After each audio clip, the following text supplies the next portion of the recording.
A lot of women have, our minds are running the moment we wake up from the moment we go to sleep. And especially if you have a career, it's always like to-do lists and stuff like that. And if we have an unsupportive partner, that is even heavier on us because we feel like we have to do it all by ourselves. Men have needs as well. And what if a man wants sex, but the woman is just not wanting sex at all? There's nothing the man can do at that point, and other than to live in a sex marriage. Done because maybe you both need a release, but there's a lot of times in those quickies that women actually don't get a release. They're just doing it to kind of maybe hush him up or hold him over for a little bit, empty, sorry, I'm going to sound very vocal, but kind of empty his balls and he'll be happy, keep his stomach full and his balls empty, he'll be happy. Which could eventually lead to sexless marriage. That's what I'm saying. One of the crazy rules that I have, I never eat in the bedroom. And you I think the crazier thing is you don't allow a TV in the bedroom. That too. No TV, no eating in the bedroom. The bedroom is for two things. But sometimes it's nice to take it outside of the bedroom as well. But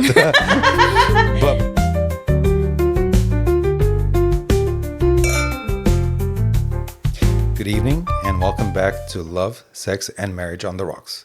I'm Gabriel. And I'm Christina. And this is the show where we make a drink. And Christina and we sit down and we talk about interesting topics related to relationships, modern relationships to be specific. Every month we post 4 episodes every Thursday. We make one drink a month. And if you're interested in learning about this drink, this is the Bachelor's Bait. If you want to know the recipe and how it's done, there's a link in the description. Christina chose this drink, by the way, for this month to celebrate Valentine's.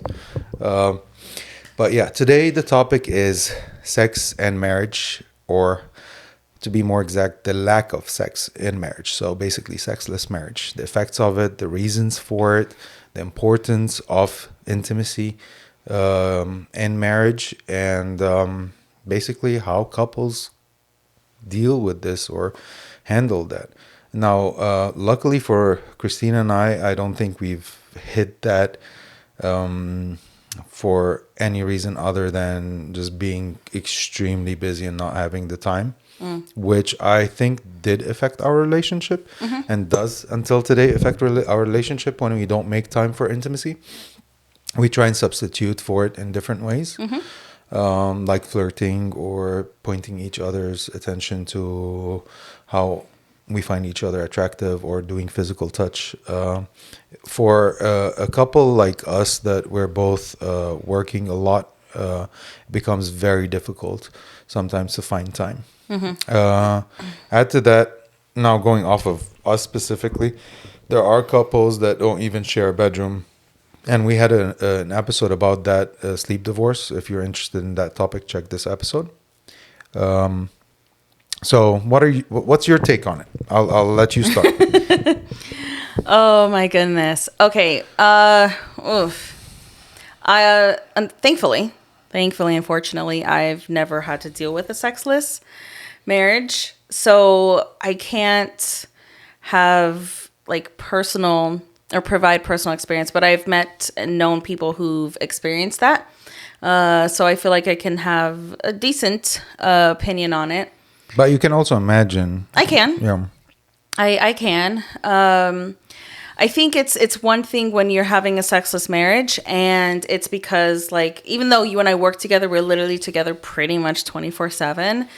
I think it's one thing when it's just a busy thing versus not interested, or there's issues or building of resentment. I think that's a very painful part. So I can imagine how it must feel to, of course, like when any new relationship starts, it starts off most likely hot and heavy, very sexified, and you think this is the best thing in the world. And of course, we all want that to continue. But then there comes the time when life gets in the way. The new relationship effect has faded, and the audience has left the show, so to speak. And now you're just there behind the scenes, and what do you do? Yeah. I think that's probably the most painful thing, to go from a lot to nothing. And I Yeah. think it's gradual over time, you know.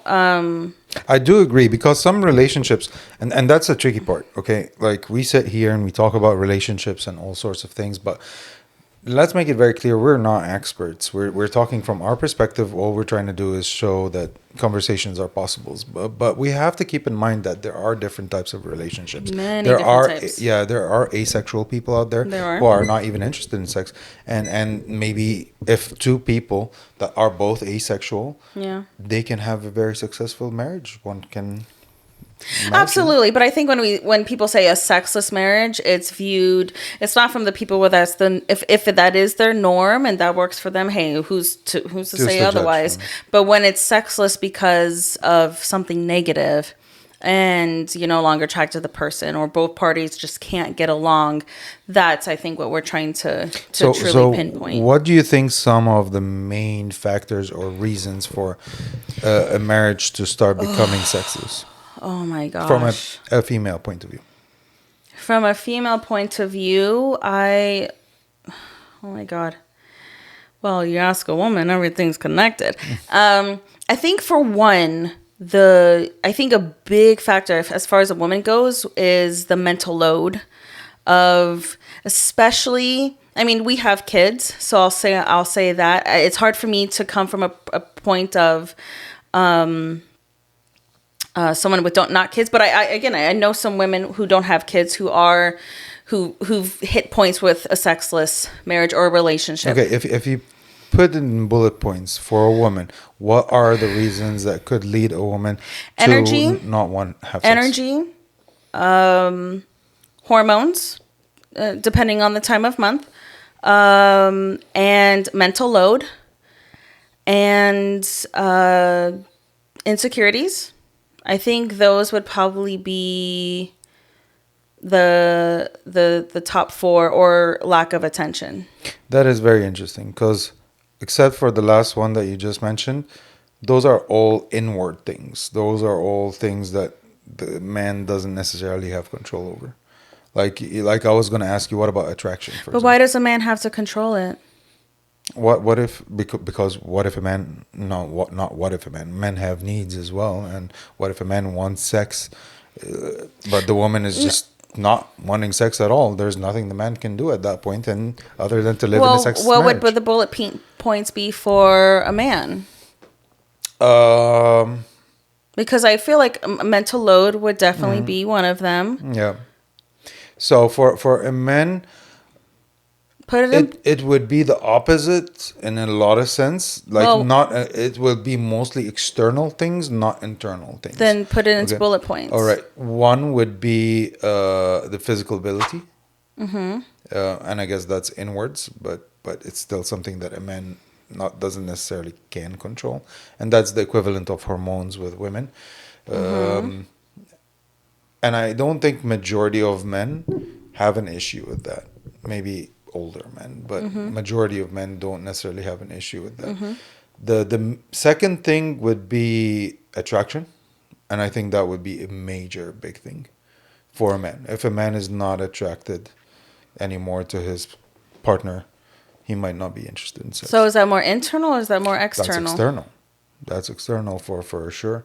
Another big thing that can affect a man's libido, other than health and the physical appearance of the partner, is when it comes to mental, is how the partner makes them feel as a man. If they emasculate that man continuously, and not necessarily just sexually.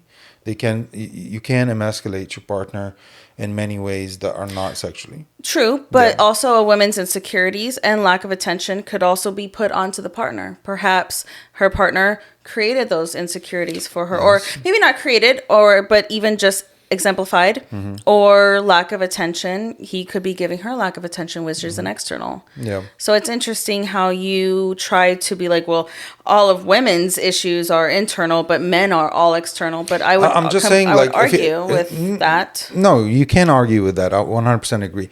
But I'm just saying the weight. If you put different weights to each one of them, I think for men, the weights are going to be more external than internal, versus the women are going to be more internal than external. That's just my... I'll completely disagree. I think the mental load is having to do with work, and then with the household, and with the children, and with cooking, and with finances. And if that's most of the time is not going to affect the guy. A guy can be handling a lot of mental load and still be able to find their partner attractive and be ready to go for... Absolutely. But in if fact, actually, a lot of men doesn't... would look at sex as a relief, and a welcomed relief, and a welcome kind of a way to take things off of their mind a little bit. Well, if that was the case, then wouldn't they be doing everything in the power to help the women out? So that's exactly what I said. But I feel like that's why I said it's very interesting that the things that you mentioned specifically are things that men can't control and they can't do anything about. Men can easily help with a lot of mental load, which another bullet point I made was fatigue. A lot of women have, our minds are running the moment we wake up from the moment we go to sleep. And especially if you have a career, it's always like to-do lists and stuff like that. And if we have an unsupportive partner, that is even heavier on us because we feel like we have to do it all by ourselves. I think it becomes a little bit of a negative spiral. Absolutely. Because once you start thinking of sex as a duty and as a chore, it's another thing to do on the to-do list. It's very little for a man that a man can do afterwards. I'm not putting my hands up in the air and saying that there's nothing a man can do. Definitely, a man can help a little bit more with the chores, or ask the woman what's going on and try and help around that, or take her away from that completely, like do a weekend getaway, so she's change of scenery, change of everything. There are things a man can do, right? But there also has to be willingness from the woman to break that cycle. If a woman is so stuck in that cycle, even if you take her out on to an Airbnb for the weekend, all she's going to be how are the kids doing? Can we call the kids? Did I turn off the fan? Definitely, for sure. And she's still going to be on the go to-do list mode, like. And at that point, I think a lot of women, just the moment they start to feel unsupported, or they start to feel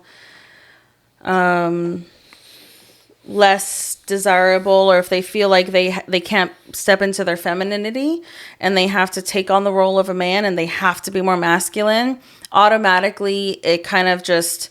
you just become another task, another chore. But if you are a partner that helps, and that not only provides financially or outside of the home, but if you just help with the kids, or like there was that one morning when we woke up and we wanted to have a nice moment together. And you saw me, and I immediately just started being like, oh my gosh, I have this to do. I have this to do. I have this to do. I have this to do. And you said something. You're like, hey, actually, I'll do this, or I'll take this off your plate, or hey, this can actually wait till tomorrow. The moment that you relieved, I was like, oh shit, okay, hold on. Maybe I actually have an hour and a half of time. Let me just mentally put that off my to-do list for now, and then relax. Yeah. It does go on a lot of women to... it does suck. There are, I think, a lot of men that do help and they do provide, they do those things, but sometimes it can be easy for a woman to get stuck in to-do list. So even if he does help, he feels like, yeah, cool, thanks. Okay, next thing. And then at the end of the day, maybe he's looking to get rewarded, but she feels like, hey, we combated this together, but it was still a lot of energy. So I think it's a very intricate dance that really applies to two couples. Because even sometimes it's hard for me. Sometimes you will still try to wake up some mornings or have some evenings, and you're like, hey, kind of made some time. We handled this today. Are you good to go? And maybe I'm just super exhausted. And it's like, okay, but we have to keep in mind also, okay, if I'm not able to do it today, I need to do something soon. Because I do also want my partner to feel wanted and desired. I don't want him to feel that way. I think we all both want to, many people want to feel the same way, but they struggle with how to go about it. Yeah, and one thing I learned very quickly, especially in our relationship, is that you can't force certain things. And let me put it in a different way. Nobody wants to do anything that they're forced to do. Okay, once it becomes a chore or a homework, it takes the fun out of it. Yeah. And then it's just like, ugh, Yeah. So as long as you don't pressure your partner and you can help your partner understand and know that when it's okay to say no. Yeah. It's okay to say I'm tired. It's okay to say I'm not in the mood. Don't take it personally as a reflection of my love to you. Yeah. Which is hard, and we had to work on that for a while, right? But I think once you achieve that, and once it's okay to say no, the other person finally feels, I can breathe a little bit. And I will say, something that can be equivalent to a sexless marriage, I just thought about it, so I don't want to lose it, is many couples will sometimes just go straight to quickies. Like, you're still having sex, but you're having Quality maybe sex. You're not having good quality sex. So it's just kind of like quickie, one and done, because maybe you both need a release. But there's a lot of times in those quickies that women actually don't get a release. They're just doing it to kind of maybe hush him up or hold him over for a little bit. Empty, sorry, I'm going to sound very vocal, but kind of empty his balls and he'll be happy, Keep his stomach full and his balls empty, he'll be happy. Which could eventually lead to sexless marriage. That's what I'm saying, is I think across the board, no matter how busy your life is, no matter the issues, I think if people just still focus on quality, and I think a good thing for women to always, what's the word? I can't think, for lack of better words, cheerlead for them, advocate. There you go. Yep. Advocate for themselves is their own pleasure. Yes. Because women, the moment that you stop receiving pleasure from sex, is you guys may still be having sex, but you're not getting pleasure from it. You're literally just doing it one and done, and maybe it'll do something for you, but it doesn't quite hit the spot. But if you truly, no matter how busy or no matter how stressed you are, you have to set a time for good quality, pleasurable sex. And the man has to be patient, because women take some time to get there. Especially for those who are very, and if they're putting a lot of energy to kind of cut a few hours off from life to just focus on that, it needs to be a home run for the woman at that point. So I think women need to advocate for taking their time. And I think, again, it becomes a chore when we feel like we have to hit the climax. Let's get there. Boom, bam, thank you, done. I get to move on with my life. But I think if a woman takes her time, focuses on the pleasure, don't focus on that, that's going to come. But if you take your time and ease into it, you will probably find that way more releasing for yourself, and satisfactory and satisfying than 10 quickies, honestly. I totally agree. Quality over quantity. Yeah. And I think women need to advocate. I know that's something different, but I think it really affects it. Women need to advocate for their pleasure way more often. And they need to be very comfortable with their bodies. And they need to be with a partner that supports. But I think, I think women have to start this journey by themselves first, because this is where they can be most comfortable. I think a man can create less safe space for a woman to enjoy that. And when I say by themselves, I'm not saying like away from their partner with other people. I'm saying with themselves, like privately. Yeah. Explore their body, Absolutely. find their areas, maybe use a toy or something. And the men need to be understanding about that in the beginning, until a woman is comfortable with her body and comfortable with what she likes. Because up until, if she's not comfortable with herself, and now I'm mansplaining things, so I apologize for everybody. right? But from a man's perspective, I think if a woman is not comfortable with herself, she can never be comfortable with any other man.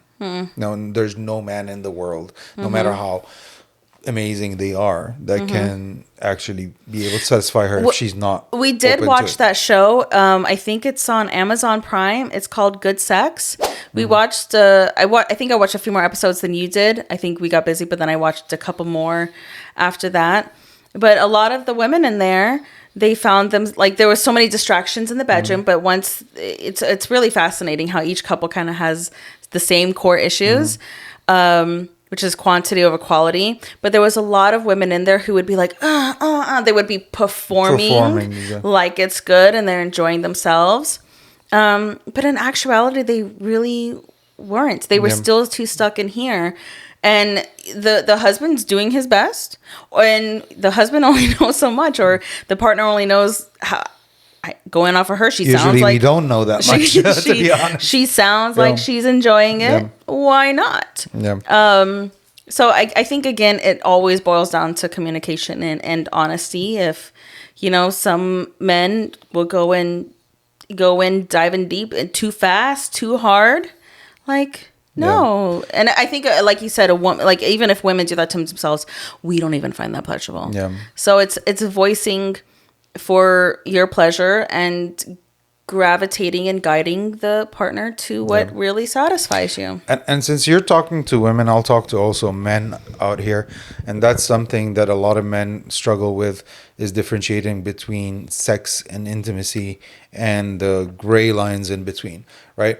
Most of the time, and I'm saying most of the time, not all the time. Some women are very sexual, but most of the time when women are looking for sex, they're looking for physical intimacy, versus us men, and especially very emotionally intelligent men, we do not differentiate between the two, and we think of sex as more like what we see in porn and stuff like that, and we have that image like dun and that, like, but we do not learn physical intimacy, right? And I would highly recommend for men out there to be able to get close to women in a physical way, in an intimate way, without it necessarily being sexual.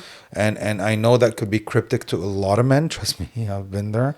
But like, not every kiss needs to lead to sex. Not every hug needs to be sexual. Not every date night needs to end with sex. Some date nights can end with a good long conversation, and a kiss and a good night. And I think a sexless marriage starts even before the bedroom. Yeah. I think a sexless marriage first starts in a disconnected household.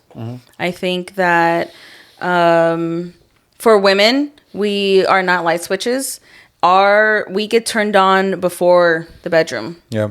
Way before it, and it starts with feeling emotionally connected, emotionally intimate, and mentally intimate, verbally. Like it's if we're having a good day, and even if maybe there was a few stressors, we still feel supported. We still feel like, hey, this was a great day. I want to celebrate that, and I want to enjoy my partner. And that's exactly what I was talking about earlier with intimacy, because I know a lot of men are going to be like, I have to do all of that. I just want to have sex. Well, okay, be patient, because if you want to have really good sex and really good connection with your partner, sometimes when you delay that gratification and you focus more on connecting with your partner, the sex comes naturally afterwards. It does.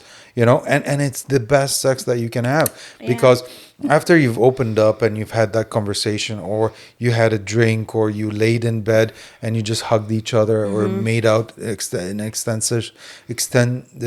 session of making out, and you didn't rush sex, the sex that does come afterwards is usually very, very intimate, and it's the kind of sex that recharges a relationship. Absolutely. I will say there's a wonderful book, and you recommended it to me, and I loved it so much. It was Come As You Are. Yep. And actually one of the stories, and that we've experienced that on a few levels too, where it's kind of like women are just here so much, or we're just, maybe there's just something like a cyclical thing just running through our mind, and then we get to blockers and accelerators. blockers and accelerators. But the moment that sometimes you'll come and you'll be like, hey, just release it on me right now. Don't even think about sex. Happens, it doesn't. And sometimes I'll just like whoosh, let the floodgates open. I'll start crying, and then we'll talk about it maybe for a little bit, and then I feel so relieved. And then naturally we'll just already be close. I'll feel much better, and we will feel closer, and we'll have a good time. Yeah. Can you explain to everybody the blockers and accelerators part? Oh my gosh. Okay. For a woman, to make it simple, there's blockers and accelerators. Think like brake pedal or gas pedal. Think of yourself like as a car, as an engine. So if there's something that's keeping you from sex, that's you're pumping the brakes. Your body, your mind, it's like, nope. Like if you have, if you're stressing about financials, or if there's a issue at work that you have to control, or there's so many chores to do. A trigger. And then you have a gas pedal where it's like, ooh, I like to be touched in that way. Or I feel really close with my partner after they do something thoughtful for me, or if they take something off of my plate. So it's kind of like setting yourself up to have accelerators, or yourself and your partner helping push the gas pedal and removing the obstacles in the way. So that's something that helped Christina and I very much in the beginning of our relationship. We sat down together and we each created a list of accelerators and blockers, and we shared it with one another, and we explained things. Because us men, let's be realistic, we're not very intuitive, right? We will do shitty, stupid things that are gonna end up as blockers, and we're gonna be none the wiser, right? Yeah. But once you have it written on the paper, and you know, okay, that takes my partner off, or that's a blocker for my wife or partner, or that's something that she likes, it becomes it's some sort of a user manual for us. You know, it made things so much easier for me to be able to understand your accelerators and blockers. Yeah. I will say, everybody, girls, women, yoni massages. That's all I'm going to say. Start there, ladies. Start there. For yourself or your partner to do. Start there.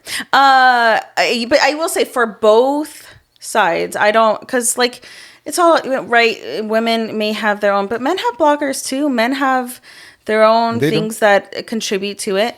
And I just have to say, like, yes, men need to really focus on their wives, but wives need to focus on their husbands. Yep. And the core thing for me is like, you cannot neglect the garden and then get mad when the flowers don't bloom. Yeah. You can't just put it there and be like, all right, I'll see that in 3 months. There's two gardeners to that garden. That's what I'm saying. Yeah. Both people. You can't neglect your partner and then get mad. Or neglect the relationship. And then get mad when nothing happens. Yep. You kind of probably also contributed it. So yes, while we may have our blockers and all that, it really takes women working on themselves to also help achieve that. It's not just on the man. So to sum up this episode a little bit, I think a sexless marriage is something that is very dangerous. I think when you've reached that level, it's definitely a red flag that you need to do something drastic about it, and you need to find solution.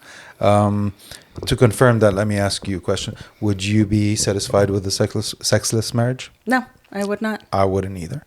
And I think that's what sex, that's a form of therapy in and of itself, is sex therapy. Yeah. So, So I think that's something we will both agree on. Cheers. Cheers. Sex is a very important part of a relationship. It's not the only part of a relationship, but it is a vital part for the health and the intimacy of your relationship, especially when it's done right. If done wrong, it can also hurt your relationship drastically or ruin it altogether. You know what? I also got to say, there's a show, I just want to add this real quick. There's not just that show, Good Sex on Amazon Prime, but there's a show on Netflix, How to Build a Sex Room.